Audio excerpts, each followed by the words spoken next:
नमस्कार, पल्लवीज मराठी रेसिपीजमध्ये तुमचं खूप खूप मनापासून स्वागत आहे। तर आज आपण इथे अगदी लाल भोपळ्याची मस्त अशी चमचमीत रेसिपी बघणार आहोत, अगदी नवीन पद्धतीने। जर तुम्ही ही रेसिपी एकदा माझ्या पद्धतीने बनवली तर नेहमी ह्याच पद्धतीने बनवाल। चला तर मग रेसिपीला सुरुवात करूया। तर इथे मी पाव किलो लाल भोपळा घेतलेला आहे आणि त्याचे अशा पद्धतीने मीडियम आकाराचे काप करून घेतलेले आहे। तुम्ही तुमच्या आवडीनुसार छोटे किंवा मोठे आकाराचे काप करून घेऊ शकता आणि हे काप मी 2 ते 3 पाण्याने स्वच्छ धुवून घेतलेले आहेत। आता दुसरीकडे गॅसवर मी तावा ठेवलेला आहे। ताव्यावर तेलाचा वापर केलेला नाही, त्यावर एक मोठ्या आकाराचा कांदा चिरून टाकलेला आहे आणि तो आपल्याला छान असा तेलाचा वापर न करता भाजून घ्यायचा आहे, अगदी डाग येईपर्यंत। इथे कांदा छान भाजला गेलेला आहे। आता कांदा एका प्लेटमध्ये काढून घ्यायचा। दुसरीकडे आता आपण इथे खोबऱ्याचे काही काप आणि 1 चम्मच पोहे खाण्याच्या चम्मचनी धणे घेतलेले आहे साबूत आणि हा मसाला सुद्धा आपल्याला छान डाग येईपर्यंत भाजून घ्यायचा आहे। भाजलेला हा मसाला आणि कांदा एकत्र आपल्याला एका प्लेटमध्ये काढून घ्यायचा आहे। दुसरीकडे आपल्याला मिक्सरच्या जारमध्ये 7 ते 8 पाकळ्या लसणाच्या आणि 1 इंच आल्याचे तुकडे आणि भाजून घेतलेला जो मसाला होता कांद्याचा, तो मसाला आपल्याला एकत्र करायचा आहे। त्यानंतर आपल्याला त्यामध्ये कोथिंबीर टाकायची आहे, भरपूर कोथिंबीर टाकायची आहे, त्यामुळे मसाला खूप सुंदर तयार होतो। तर इथे आपल्याला हा मसाला आता बारीक मिक्सरला वाटून घ्यायचा आहे। पाण्याचा वापर बिलकुल अजिबात करायचा नाही आणि इथे आपला मसाला छान वाटला गेलेला आहे। आता दुसरीकडे गॅसवर मंद आचेवर आपल्याला कढई ठेवायची आहे। त्यामध्ये आवडीप्रमाणे तेल टाकायचं। जिरं, मोहरी, मेथी दाणे आणि सोप आपल्याला प्रत्येकी 1-1 चम्मच घ्यायचा आहे। जो आपण पोहे खाण्याचा चम्मच असतो त्या चम्मचने आपल्याला घ्यायचा आहे। त्यामध्येच अर्धा चम्मच हिंग टाकायचा आणि 2 तमालपत्र किंवा तेजपत्ताही म्हणू शकता ते आपल्याला टाकायचं आहे। हे मोहरी आणि जिरं मोहरी तडतडले की त्यामध्ये आपल्याला वाटून घेतलेला मसाला टाकायचा आहे आणि मसाला छान असा आपल्याला तेलात परतून घ्यायचा आहे 2 मिनिटं। 2 मिनिटांनंतर एक मोठ्या आकाराचा टमाटर बारीक चिरून मसाल्यामध्ये टाकायचा आहे।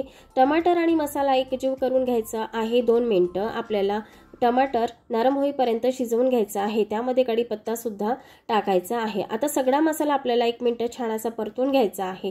1 मिनिटानंतर आपल्याला त्यामध्ये सगळे सुके मसाले टाकायचे। तर आपल्याला आपल्या गरजेनुसार लाल मिरची पावडर टाकायचा आहे। इथे मी 2 चम्मच मिरची पावडर टाकलेली आहे। 1 चम्मच जिरे पावडर टाकायचा आहे। अर्धा चम्मच इथे हळद टाकायची आहे।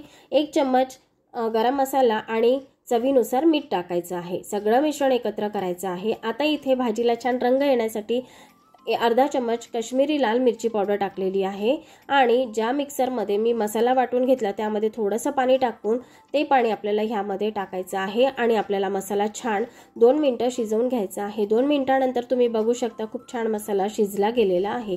शिजलेल्या मसाल्यामध्ये काप करून घेतलेला भोपळा टाकायचा आहे आणि भोपळा आणि सगळा मसाला एकत्र करायचा आहे, एकजीव करायचा आहे। सगळा मसाला भोपळ्याला लागला गेला पाहिजे।